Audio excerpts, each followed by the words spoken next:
قال انما اوتیتہ علی علم عندی،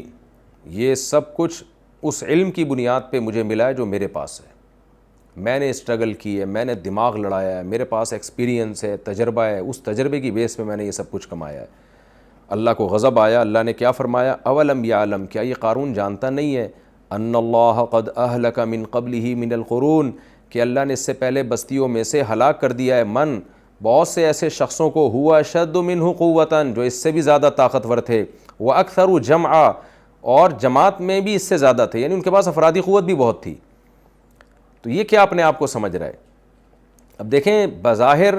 اللہ کی جو دھمکی ہے وہ قارون کی بات سے میچ نہیں کر رہی ہے۔ بظاہر قارون نے کہا تھا یہ میں نے خود کمایا ہے، تو جواب یہ ہونا چاہیے تھا کہ اللہ بتاتا نہیں، تو نے نہیں کمایا، یہ صلاحیتیں میں نے تجھے دی ہیں، لیکن اللہ نے کیا کہا کہ یہ اپنے آپ کو سمجھتا کیا ہے، اس سے پہلے اس سے بڑے بڑے لوگوں کو میں نے ہلاک کر دیا ہے۔ وجہ اس کی یہ تھی، یہ بات تو بالکل واضح ہے کہ تو نے اپنے دماغ سے اگر کمایا تو دماغ کس نے دیا ہے؟ وہ بھی تو اللہ نے دیا، اور ہر آدمی کیا کما لیتا ہے؟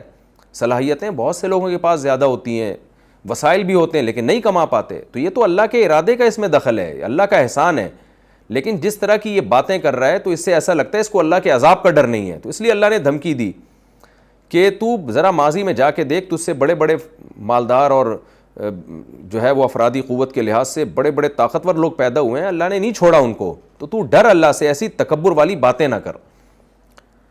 وَلَا يُسْأَلُ عَنْ ذُنُوبِهِمُ الْمُجْرِمُونَ، اور اللہ فرماتے ہیں مجرموں سے ان کے گناہوں کے بارے میں سوال نہیں کیا جاتا۔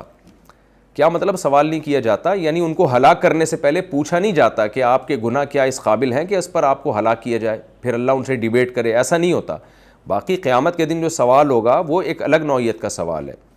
وہ سوال یہ ہے کہ تاکہ ان پر حجت تمام ہو جائے، جیسے حساب و کتاب ہوتا ہے، تو یہاں وہ سوال مراد ہے جو تفتیش کے لیے سوال کیا جاتا ہے، ایسی تفتیش کہ جس میں مجرم اگر اقرار نہ کرے تو سزا نہ دی جائے۔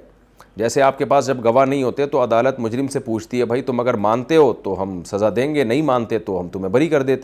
کر دیں گے۔ تو اس طرح کا سوال قیامت کے دن نہیں ہوگا۔ وجہ اس کی ہے کہ اللہ کو تو سب پتہ ہے، تو اللہ بھی قارون کو دھمکی دے رہے ہیں کہ تو جو کہہ رہا ہے نا کہ میں نے اپنے علم سے کمایا، تو ایسا نہیں ہے کہ جب تجھے اللہ عذاب دے گا تو تجھ سے اللہ ڈیبیٹ کرے گا، تجھ سے پوچھے گا کہ تیرے گناہ کے بارے میں کہ بتا تو واقعی اس گناہ کو جرم مانتا ہے یا تیرے پاس اس کی کوئی لاجک ہے۔ اگر پھر قارون ایک اچھی لاجک پیش کر دے، وہ لاجک یہی ہے کہ بھائی میں نے تو خود کیا ہے، اس میں اللہ کا کیا دخل ہے، میرا اپنا کمال ہے، تو اللہ یہ لاجک مان لے گا اور سوال اللہ اس کے جواب سے مطمئن ہو جائے گا اور معاف کر دے گا۔ ایسا نہیں، اللہ کہتے ہیں ہم مجرموں سے نہیں پوچھتے، ہم خود فیصلہ کرتے ہیں کہ اس کو سزا دینی ہے یا اس کو معاف کرنا ہے۔ تو ایسا ہی قارون کے ساتھ بھی ہوا، جب اللہ نے ہلاک کرنے کا ارادہ کیا تو قارون سے پوچھا نہیں اور اس کے دلائل کا اللہ نے جواب نہیں دیا اس کو۔ آگے قرآن کہتا ہے